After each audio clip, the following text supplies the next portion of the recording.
Hey, everybody, it's Dr. Patrice Buckner Jackson, but you can call me PBJ. Welcome to another episode of the Heart Work with PBJ podcast, where we are disrupting cycles of burnout so we can do the work we are called to do and live the life we desire.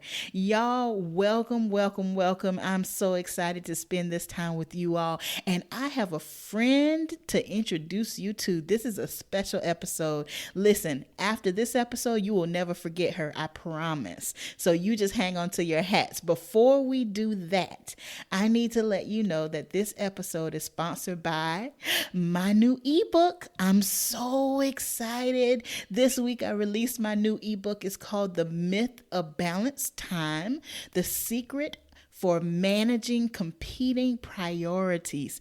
Listen, if you have a hard time juggling all of your stuff, if you got more tasks than time, if you've noticed that your relationships and your connections or even your own rest and health is struggling because of everything you got to do, you need this ebook. Make sure you go to mythofbalancedtime.com. Again, go to mythofbalancedtime.com.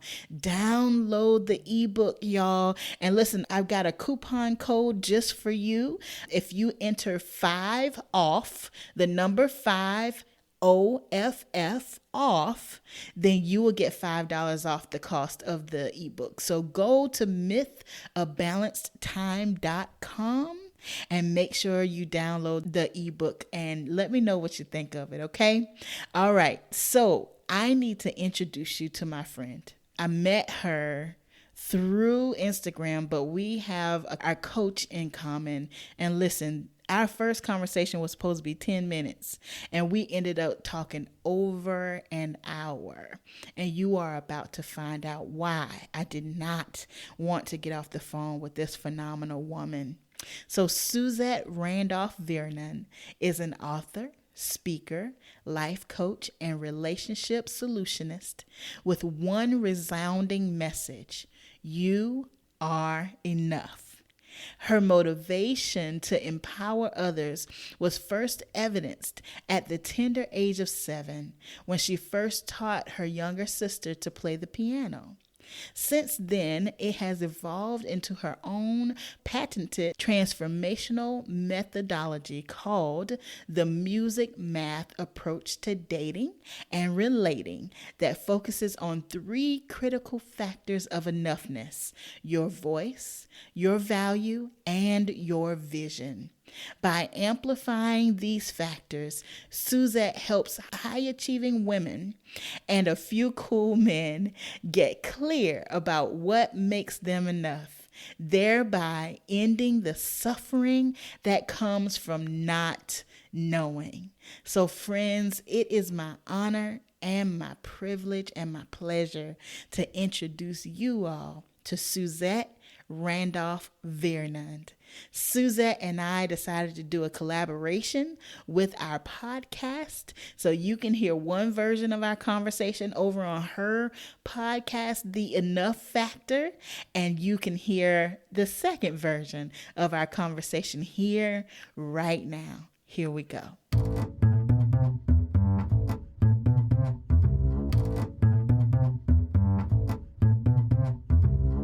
Oh, Suzette, it is my honor to be here with you today and speak with your community. I'm excited. I'm excited. Anytime I get to be in your presence, I know it's going to be a powerful time. So I've been hyped about this all week long. I have too. I have been so excited. Now, the way I always like to start the podcast is by asking what I call a truth and dare question. Okay. All right. Okay, it's not like the typical truth or dare game. So that's the good news. But the bad news is you don't get a choice of which question you'll answer. Okay. All right. I'm ready. So if you're ready, here we go. What is the truth that your burnout revealed about you and dared you to take radical action on? Sister, my burnout revealed to me that everybody in the world didn't need me. All the people that I convinced myself that I was burning that candle at all the ends because they needed me, I discovered it was more about my need to be needed. When I hit rock bottom and God set me aside for 5 months, people had the nerve to keep living and they were okay. The world didn't shut down then. The job didn't stop. People kept breathing. They kept going about their lives. They were okay. And I was set aside.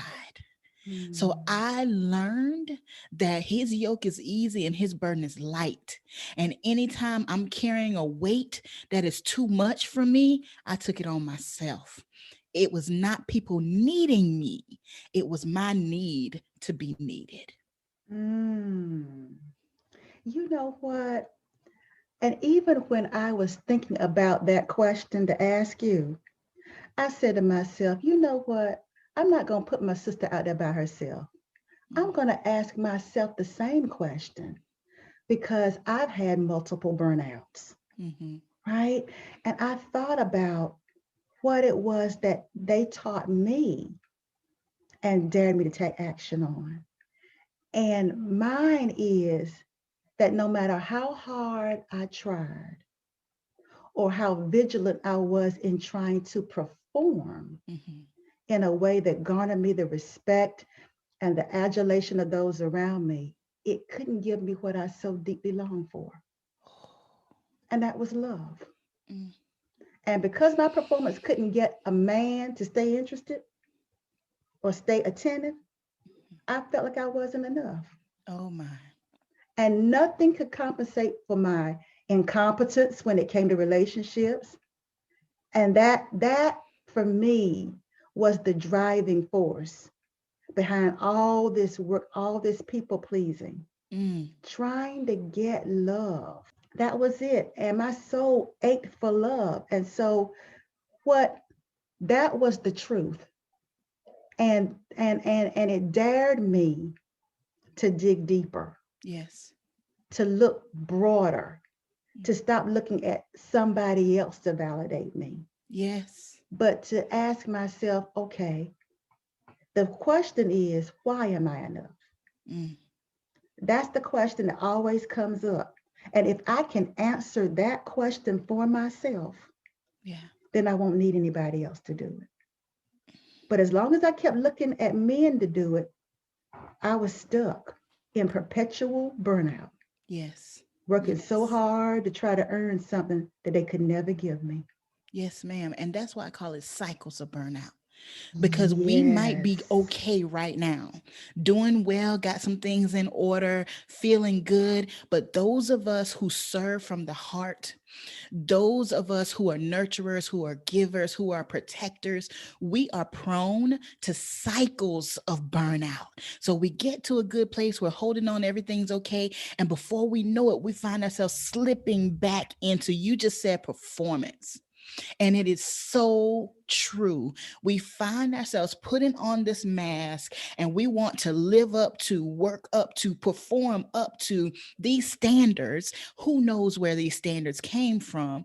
In an effort to get people to love us, to notice us, to not leave us, to stay with us, to care for us, to acknowledge us, to value us. And what we have to learn is the performance is never enough because it's not the performance that we need. People need the authentic you. They That's need the it. gift that God put on the inside of you that you do without hard work. That thing that you are born to do and nobody else can do it like you. And when we start living in that, then we can let go of the weight of the performance. It is tiring. Isn't it tiring? It It is is it's exhausting. exhausting. It's exhausting and it wears you out to keep up the constant performance, the work that we think it takes to be loved and accepted. Yes. And I was thinking too where it comes from because we're not born this way. Mm-mm, mm-mm. Somehow or another, we got socialized, or the people around us modeled it to the point that we adopted it as truth. Yes. They wrote on the tablet of what made us enough.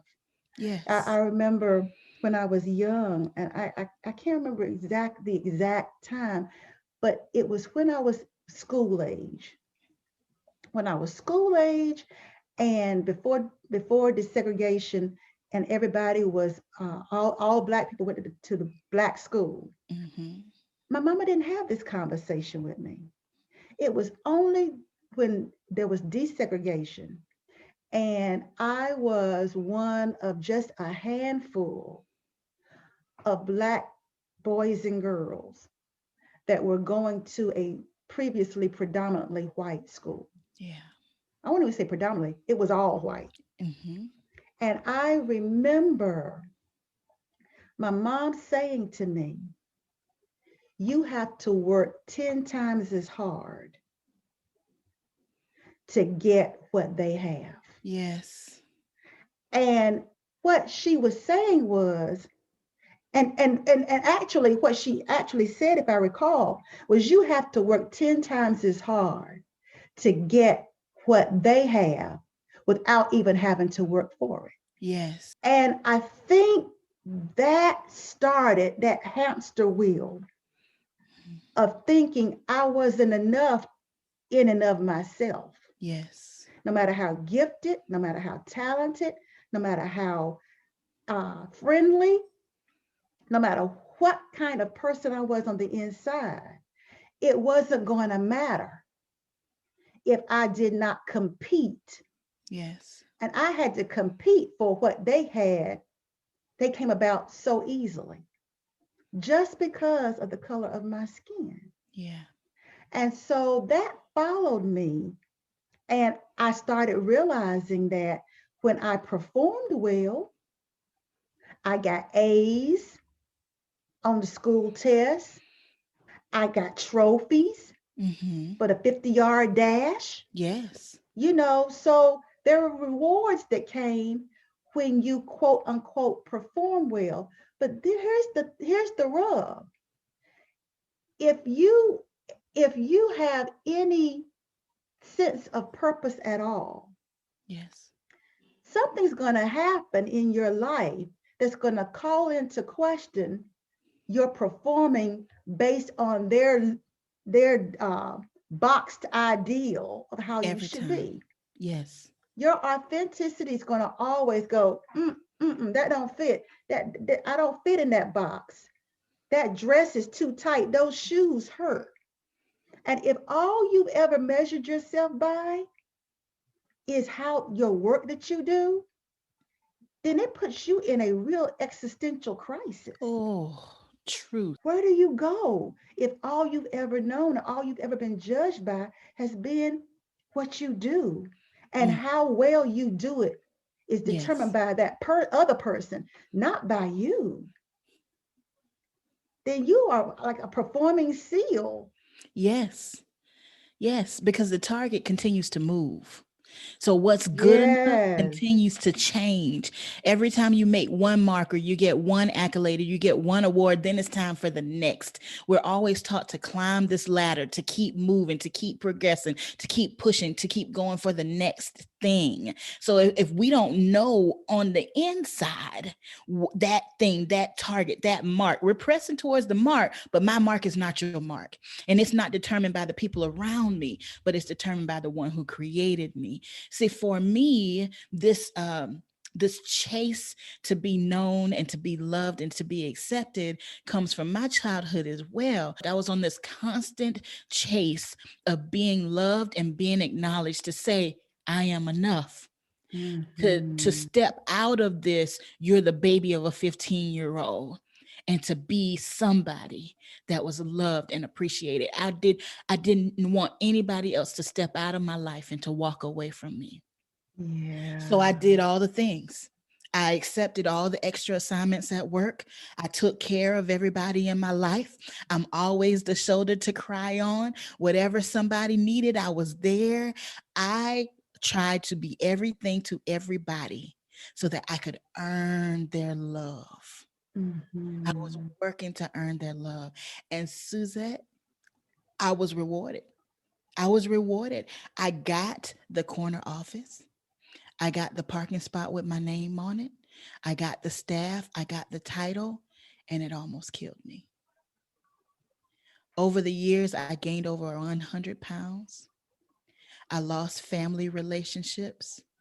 I worked myself to complete exhaustion. I remember sitting at my desk one day, feeling trapped, like I could not leave. Because if I opened that door, there was going to be somebody in the hallway who needed me. In that moment, I thought I was losing my mind. Mm. The next day, this was after 20 years of work. The next Wow. day, I walked in and I resigned from my 6-figure job with no notice and no other prospect for income. And for the next 5 months, God allowed me to sit quietly. All I did was sit at Jesus' feet. I loved on my husband and I was still. And I recognized that that was the first time in my life that I had ever stopped. It was the Mm. first time that I ever stopped to hear my own thoughts. It was the first time I ever stopped to discover who I am and what I like and what works for me. It was the first time in my life that I wasn't focused on being something to somebody else. And it was the best 5 months, the best gift that I could have been ever given. Mm. Best gift I could have been given.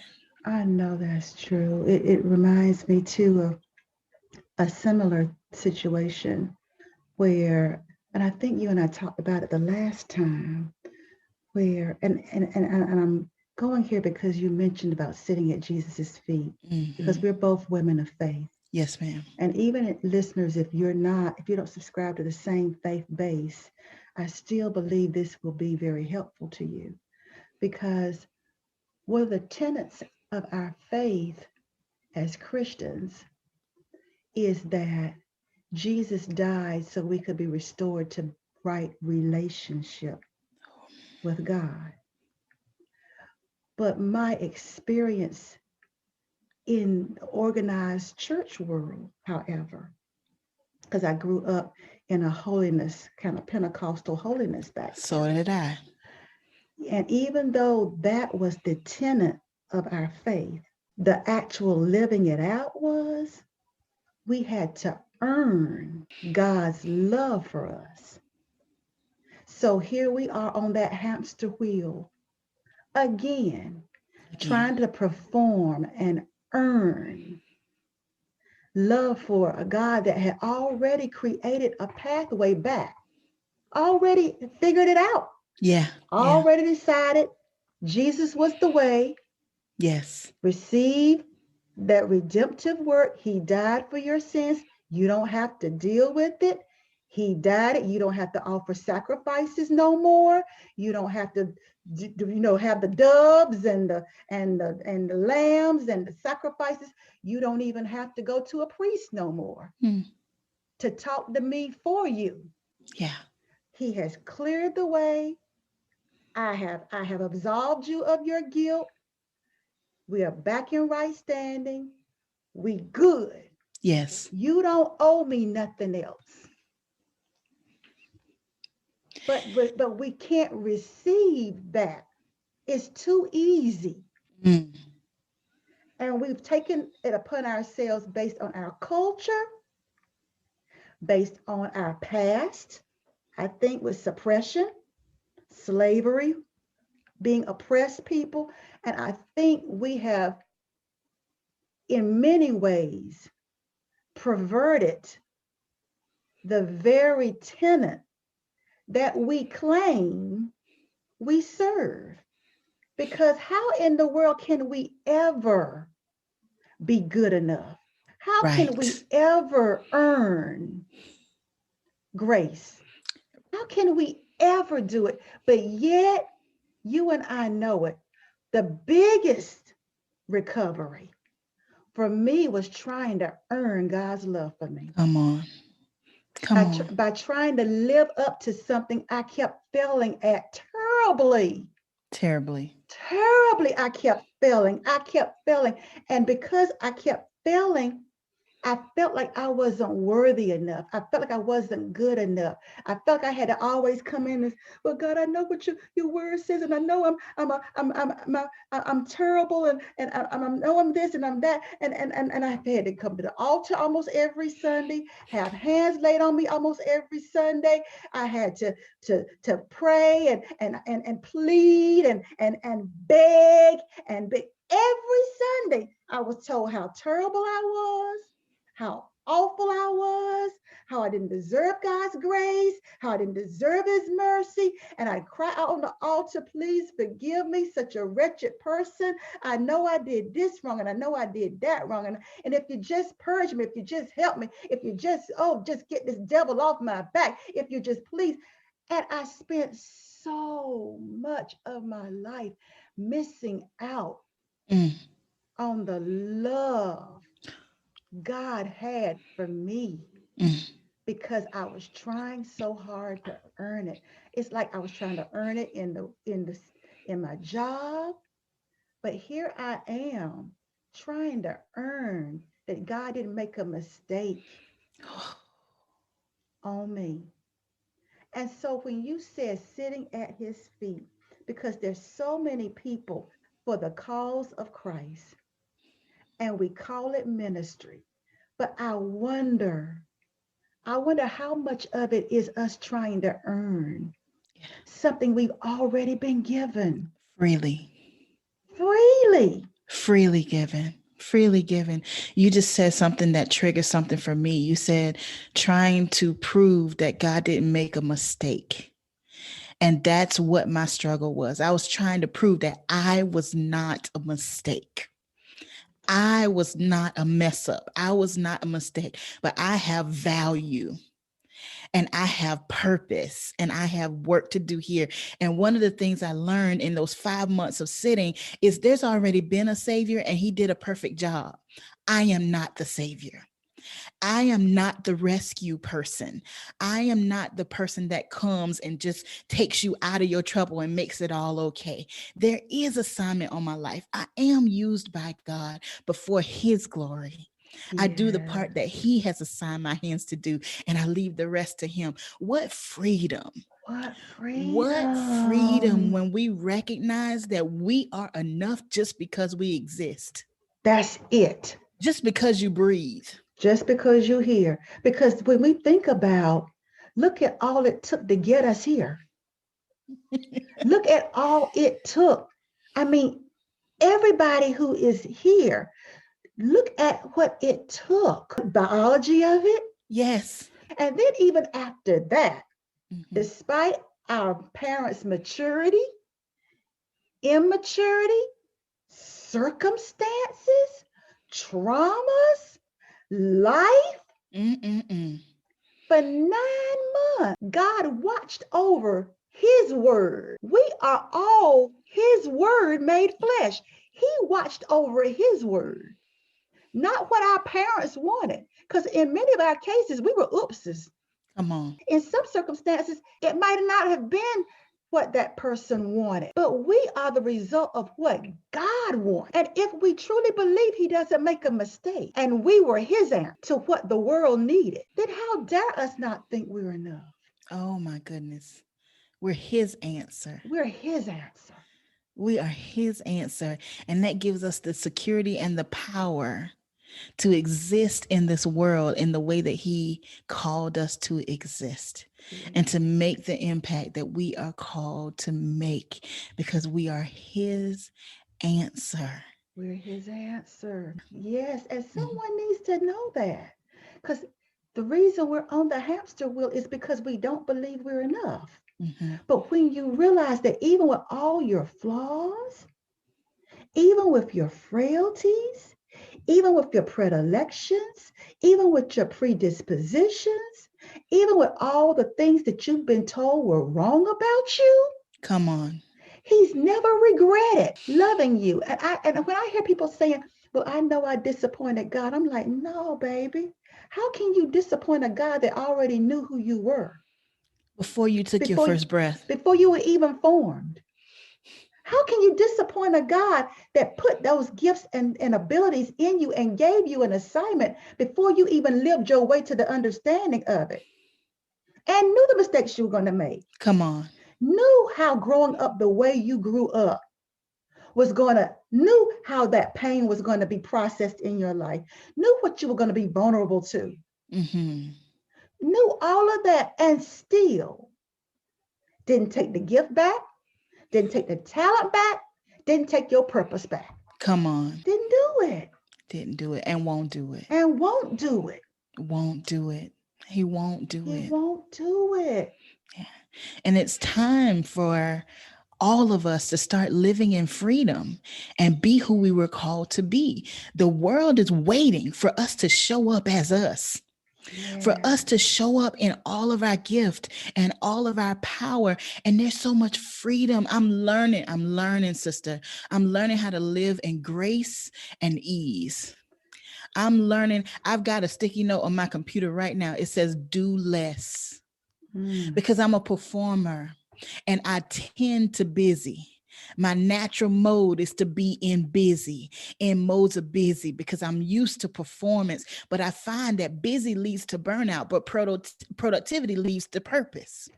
So I have to continually renew my mind so that I can escape the traps of busy and focus on productivity. If it's not producing purpose, I don't want nothing to do with it. If there is Mm. not a purpose outcome for it, it does not have room in my life. So I am separating myself from that busy, the traps of busy, and I'm refocusing on what is purpose. I'm producing purpose. And it has been the hardest lesson for me to learn. Producing purpose means me doing less. Mm. So, okay. Yes. Because high achieving women listening, Mm-hmm. okay. So, what steps or how do we know when we're about to go back into that cycle Yes. that leads to burnout? Yes. How do Yes. how do we course correct before we keep this perpetual Yes. cycle of burnout going? So I'm glad you asked that question, because one of the biggest struggles we have is even recognizing. We fail to recognize that we're headed towards burnout. We Mm-hmm. continue, oh, I got it. I can handle it. I'm fine. How are you? I'm fine. When really internally we're not. So, yes, we've got to recognize when we're headed into the cycle. And the way that I encourage people to do that is all of us have a tail. Let me tell you what I mean by a tell. All of us have a sign or a symptom that comes up in our body. Our body tells us, our spirit tells us. But the challenge is we're so stuck and busy that we're not listening. So let me give you an example. I have three tells. I know myself. When these three things come up, I need to stop. So the first thing that happens for me is I get really emotional. It's easy for me to cry, and I'm an emotional person anyway. I will cry with you. You hear me? I don't mind. I don't mind crying with you. But I know that when I'm starting to get overwhelmed, because before you go to burnout, you're in a stage of overwhelm. And when overwhelm starts to rise, I get super emotional. It doesn't take much to get tears welling up in my eyes. So that's tell number one. Tell number two is my space. So you and I have a coach in common, Patrice Cunningham Washington from Yes. Redefining Wealth. She is phenomenal. And one Phenomenal. of her pillars is the space pillar. Yes. And I notice when overwhelm is starting to take over, I get little stacks everywhere. And Mm-hmm. in my normal, I like clean, I like crisp, I like clear space. But when overwhelm is starting to rise up, I just get all these little stacks around me, and my space starts to fill up. That's my tell number two. My tell number three is I always have a song. I always have a song. I have a song that I might hold on to for a month, or sometimes it's a couple of songs that replay. Because I'm a worshiper, I always have a song. I wake up in the morning with a song. And when I don't have my song, I know I need to stop. When I recognize, wait a minute, I haven't had a song for a couple of days, or there's no song playing in my spirit right now. That's my sign. Okay, PBJ, have a seat. Patrice, Mm. sit down. You need to pause. You need to stop. So, what is your tell? What is your symptom? What is your personal sign? Nobody else might know about it. But every single one of us, our spirit and our body, will tell us when overwhelm is starting to take over. Mm. You are right, because that's one of my tells too. Mm, I can always tell by the way my house is. come Where on. if I'm overwhelmed, then the clothes are over there, and it's even, you got a cup here, you got the cup here, the salsa there. You're eating while you're working, so that means Mm, your area is getting cluttered. yes. It's getting cluttered, and I can always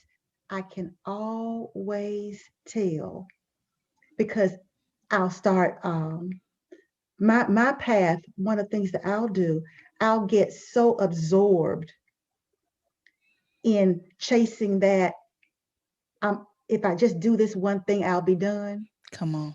It's like check it, check. It's like you just see that one mistake, especially like if I'm doing a website or something like that. I'll look back at it. It's like, okay, it's about time for me to go to bed. So we just take one quick look before I get ready to go. I look and I see a mistake. And I say, okay, I'm just going to correct this one mistake. Then I'm going to bed. I say, honey, no, I'm not going to be up late tonight. I'll be coming. Don't worry about it. I'm coming. Click, click, click, click, click, click, click, click. Uh-huh. Okay. I correct that mistake. I look back at it. Okay, let me give one more quick look. Then I'm going to bed. Look again. There's another mistake. Mm, Man, why didn't I see that? Okay, I'm just gonna do this one thing. It ain't gonna take me about 5 minutes because it's not a big thing. So you start doing it. And then you, okay. And then I'm like, okay, let me read this content that I corrected. It should be all right. You read it. Hmm, that might be a little misleading. mm, Maybe I need to put that word in. By the time I get through chasing come on. that one mistake that keeps coming up, it's 2 in the morning, Yes. 3 in the morning, or I've skipped a meal, or it's like whenever that happens, I'm chasing that, just this one thing. Let me just do this one thing and then I'm done. Yeah.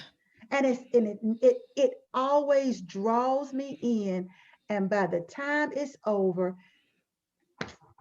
I've lost integrity Come on. with that part of me, right? And the more times you lose integrity with yourself, Hmm. the easier it is to slip into that cycle Every of time. burnout, Hmm. right? Yes. And that's, for me, I have to be very careful and say, Suzette, tomorrow's another day. The best thing for you to do is write down, tomorrow I will correct this right here, right here. Shut it Yes. down and go to bed. Because if I Yes. think it's only going to take a minute, girl, that 1 minute turns into hours. Hours. And next thing you know, what you were intending to do, or what time you were intending to go to bed, now it's 3 in the morning or all night. The next day, you're tired, you're fatigued, you're not at your best, Mm. and that you're already compromised. Compromise. And for me, when I feel compromised, that leads to the dark side. You're right. You're right on it. When I feel compromised, I don't have the wherewithal to resist the busyness, to resist that vortex that draws me in to anxious working. Yes. Yes. Anxiety, that's it, after a while, it ceases to be fun. Now it's the anxiety of wanting to get it done now. Yeah. Yeah. Now I'm ready to get it done. I'm ready to get it off my plate. And Hmm. that always You're well draws on me. your way. I'm You're on my well on your way way to burnout. You're to well on your way burnout. to burnout. And if you notice, every time we hit burnout, the first things that it costs us are the things that mean the most to us. Those are the first things to go. So I always tell people, what are your values? Because it starts with your values. Before you can figure out how to disrupt burnout, how to break the cycle, you got to recognize what's important to you, what matters to you. And I have noticed in my life that when I hit cycles of burnout, that anxious working, like you're talking about, that toiling, that striving, the first things I start to lose are things that are healthy. So health, sleep, eating, exercising, sunlight. First thing is health. The next thing is relationships. So my marriage, my husband doesn't see me, or if he sees me, I'm always in front of the computer. No time to engage, no time to have a conversation, because I'm constantly working. And for me, another value is faith.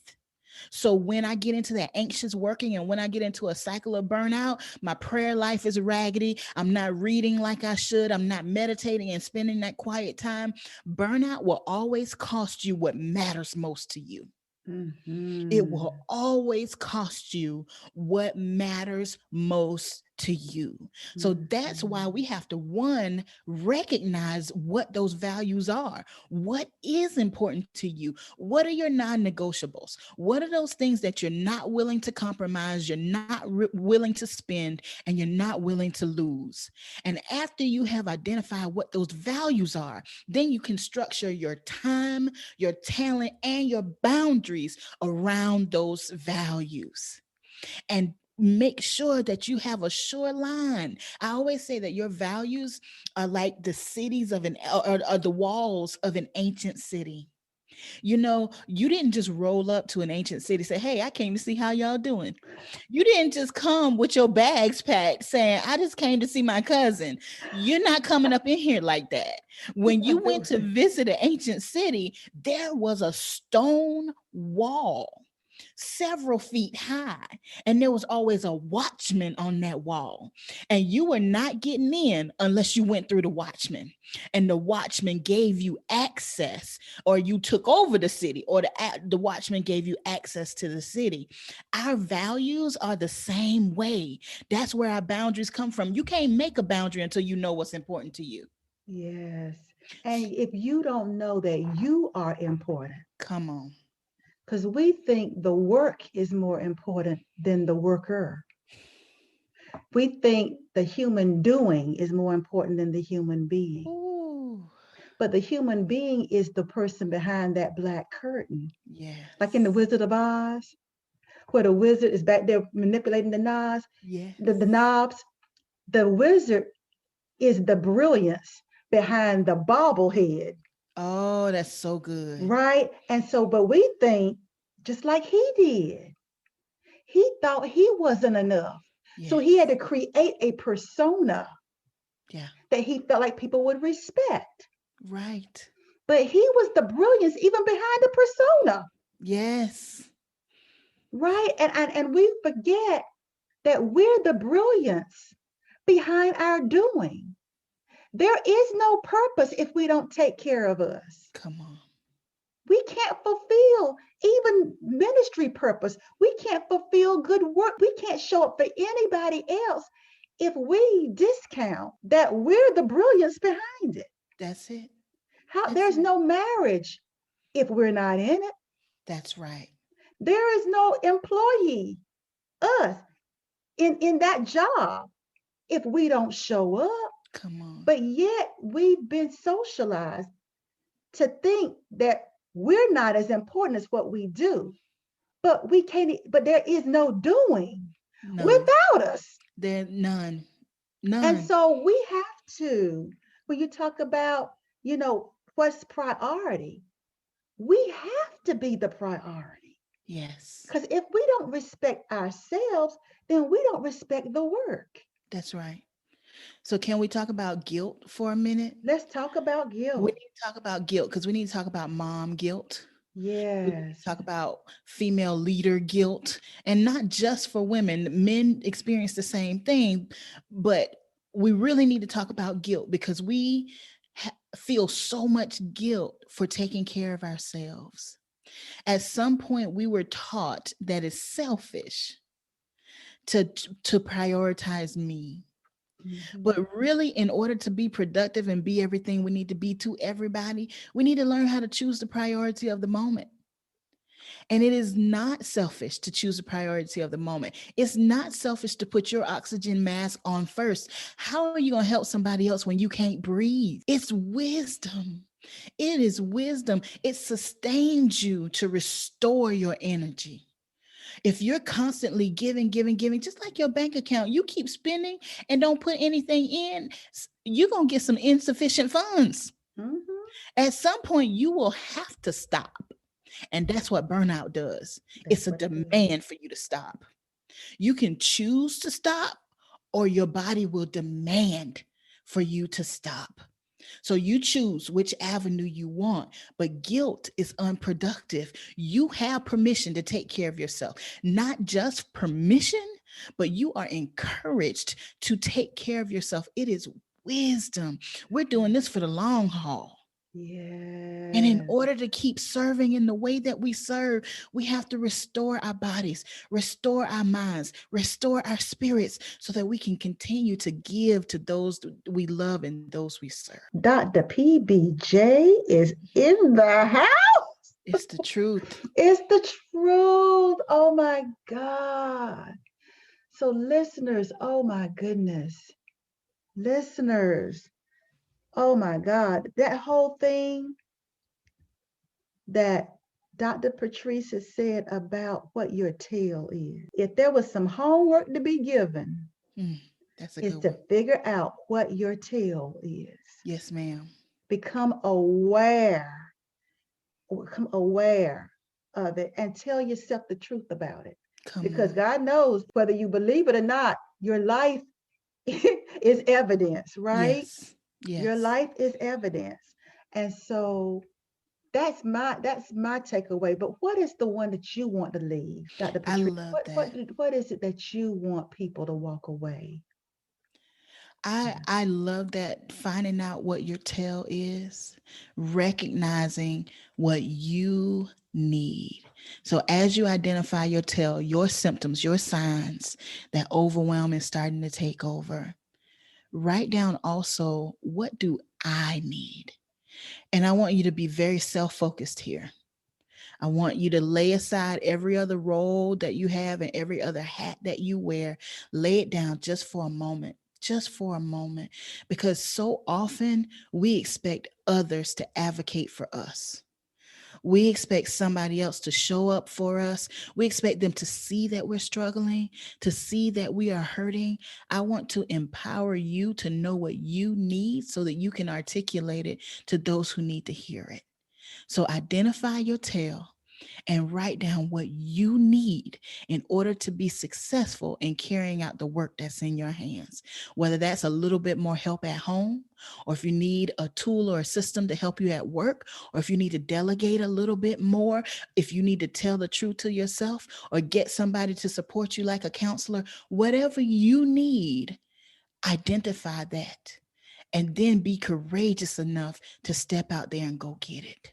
We want you to win.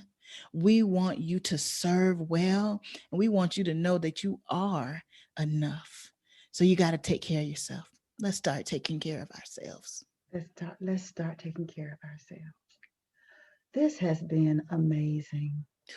I appreciate you. Oh, I appreciate you too. I have been so impacted by this. I mean, it's like I have chills actually. And that doesn't happen often, Mm, but I really have chills about how important it is. I'm like, I'm going to get my journal out come on. and do one of those things where you do a CSI investigation, Come on. go back and let's chase this thing of how those subtle things, those things that we tell ourselves to justify continuing to go in that same path. Because there's something we tell ourselves before we start getting there. My thing was, I'm almost there. Just let me just finish this one thing. This Come one on. thing. That's Come on. and Yeah. go back to see.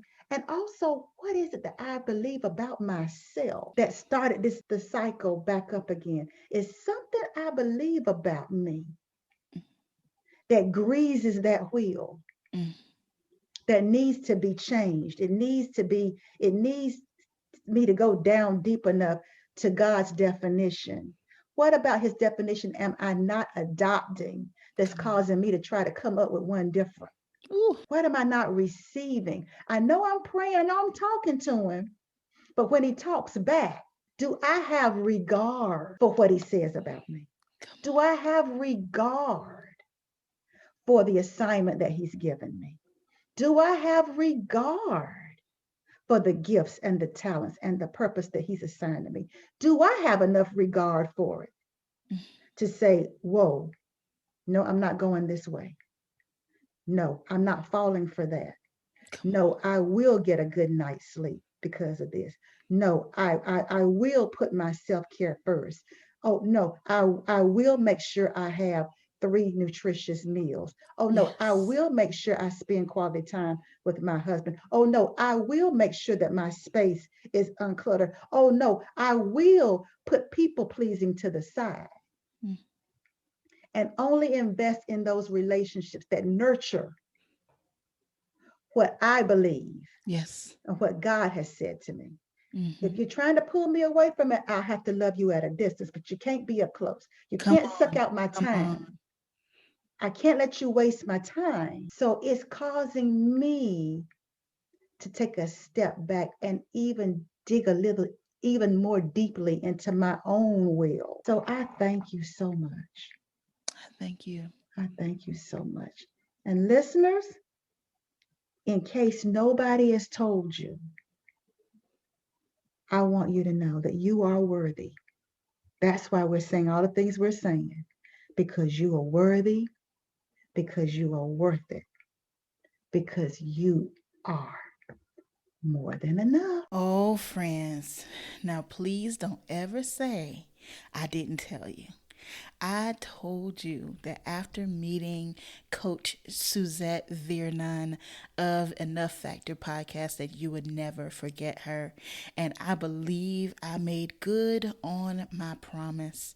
So we hope that after this conversation today, you believe and you know without a shadow of a doubt that you are enough, not because of your performance, but because you exist. Now you go out and you be enough. You do your thing. As always, friends, you are powerful. You are significant and you are loved. Love always, PBJ.